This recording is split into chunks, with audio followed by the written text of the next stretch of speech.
Салам достор, биздин каналга жазылыңыздар. Башкалар көрсөтпөгөндү биз көрсөтөбүз. Президент дагы, спикер дагы, премьер дагы сыйбаттыгы чыгып алдырып, анан комментарийди окуп. Жаман ызылдапты да. Салам алейкум. Ишен? Бирок кантип күлдөп чыгып калды. Бул номуна мусорго дейм, а? Бүгін біз мына Қасымалы Баялинов атындағы китепкананын аты, бұл жағы біздің парк.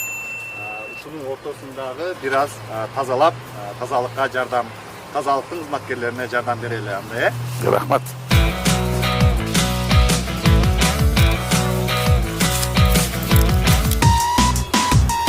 Мына кара бүт. Şu içimdikteki. Arak, pivo. Кете майрамда Çok. катнашкан го. Gördüm var. Чарба иштерин кыласызбы?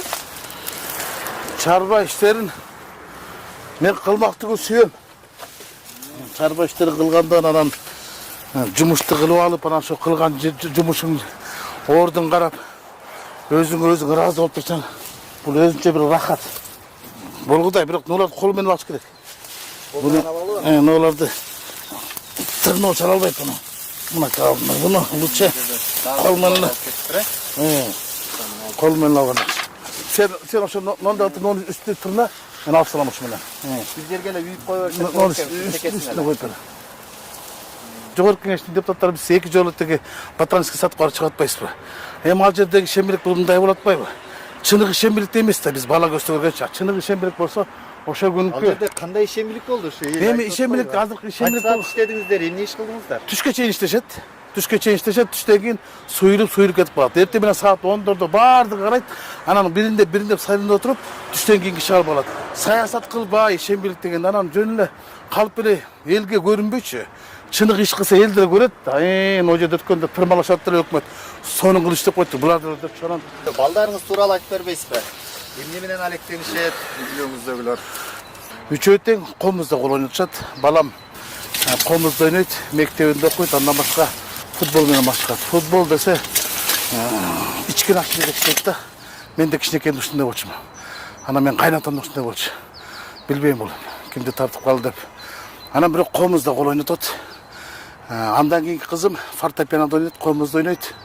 Эң кичүү кызым болсо көркөм гимнастикада 3 саат күнүгө тренировка кылат. Анан комуз ойнойт, анан флейтага. Эмнегедир мен флейта тарткым келет, анан флейтага барып атат да. Үчөөнүн тең ийгиликтери жакшы. Бул жана майып балдар үчүнбү? Майып балдар үчүн да, жана. Анан ушу жанындагы мусорну бүт баары ага жака ыргытылып келет. Отургучтар жетиштүүбү? Отургучтар дагы жок. Жок да ошо мага кат жазып коюңуздар деп туруп. Аны мен бата чечип берем. Таса болбосо, ошол жерге ашып кетсе бир аз эле акча кетет.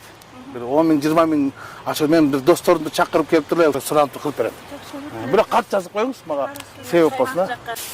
Nol, 770. Nol, 770. 83. No adam no orta koyuyuk. O şerge alıp bırak keyingisi. Emne olup ketти? Ya. Emne olup ketти? İşte atağız. Aleyhisselam. Саясатты тазалай албасам дагы жалбырактарды тазалап көрөйүнчү, ушуга алып жетет деген фактылар бар. Жөн эле акты капкара кылып, жөн эле миллиондон бош-бошуна салып койгондар. Буларда грузчу көзүнчө, а сиз эмне ушул жакта эмессизби? Биз эме, мен саатты жактабыз. Тарттыңбы? Сиздин сүйлөгөнүңүзгө эл таң кала берет да. Уйкаштырып, жамактатып сүйлөйсүз. Мындай ары жактан талантыңыз барбы, же сөздү каяктан табасыз? Ушул суроо мага көбүрөөк бериле турган болду да. Адатта ар кайсысын айтып коет да, бирөөлөр айтат сен макалчысың, сен бирөөлөр айтат сен жамакчысың дейт да. Мен өзүм чын айтканда макалдатып сүйлөйм. Менин сүйлөгөн сөздөрүмдү тизмектеп көрсөңөр, ал жерде макал табышыңар кыйын. Бар болушу мүмкүн, бирок негизинен ал жерде учкул сөздөр, уйкаш сөздөр көп болот. Атам дин насыятчысы болгон. Мындайча айтканда даватчы болгон да, өмүр бою 70 жыл намаз окуп, анан ошо дин ишмер болгон да. Анан сөз байлыгы жок болчу. Негизинен кайта менин атам ушуга үйрөттү го дейм. Мен кичинекей бала кезинде атам окуп калган да. Анан кийин ошол кезде кенже эпостор көп болчу. Курманбек, Эртабылды, Жаныш Байыш, Олжобай менен Кишимжан деген үйдө китептер көп эле да. Манас, Семетей, Сейтек, анан ошолорду окутчу. Балам окуп берин о китеп депчи. Анан отуруп алып, чайды ичип алып турган укчу да. Анан мен 4-5 саат китеп окучумун. Кээде ойлоп койдум да ушул мен жанагы мындай баягы сөз байлыгымдын кенендигине, кара сөздүн чебердигине бул ошол менин бала кезимдеги окуган китептерим ошо көбү менде сиңип калса керек. Ошол сөз байлыгынын көптүгү дагы ошо бала кезимден ошол сөздүн көп байлыктарын башыма аркылуу ушу жүрөгүмө көп батырып алсам керек деп ойлойм да. Түшүнүктүү. Жүрүңүз эми. Бул жагын уланталы,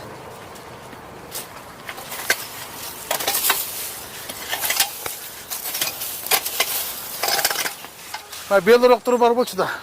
Нонда туткасы менен жазып алып турган анан кийин нонда чөптү чабасың ондай олтуруп алып турчу.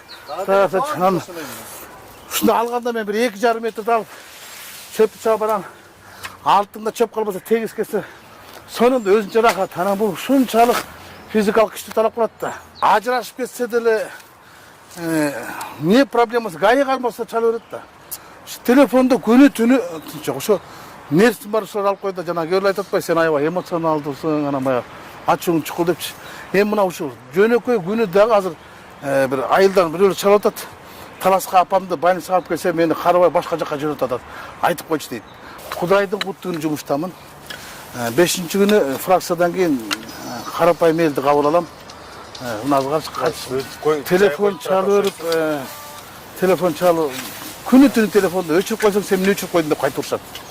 Эмне телефон албайсың, көп калдың дейт. Анан Эмне менен уктаганды жакшы көрөм. Уктап бир эс алтырып анан үйдө негизи китеп окуйм дейм да.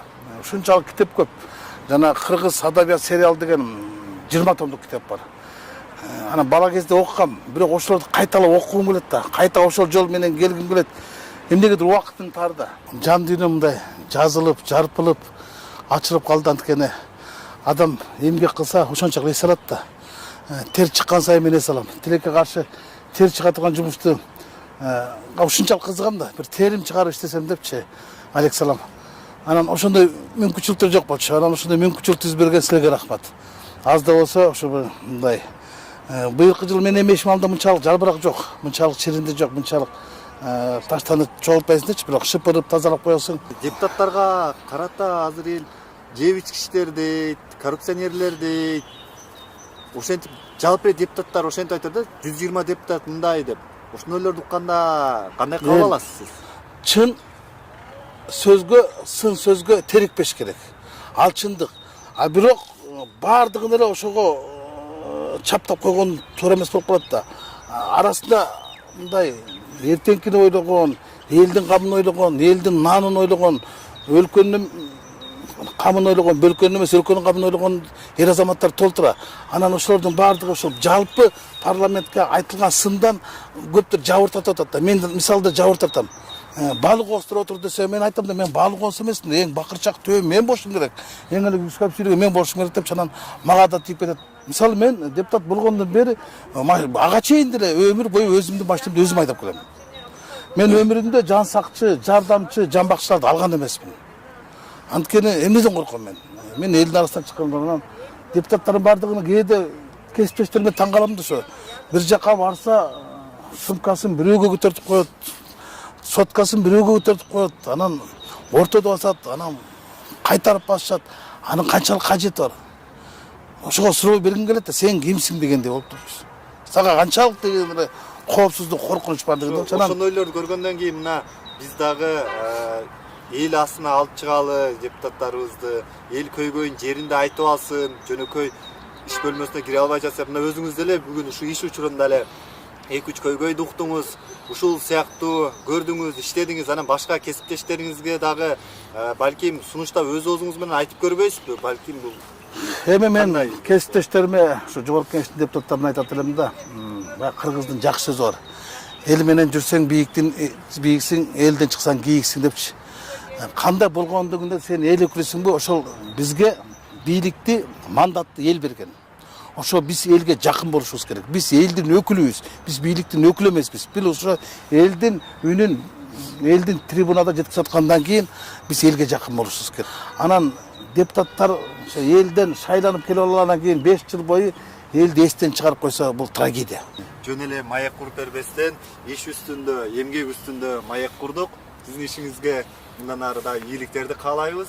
Элдин көйгөйүн чечкен эл өкүлү болуп жүрөрүңүз. Рахмат. Эл аман болсун, эл ичинде эл аман болсун.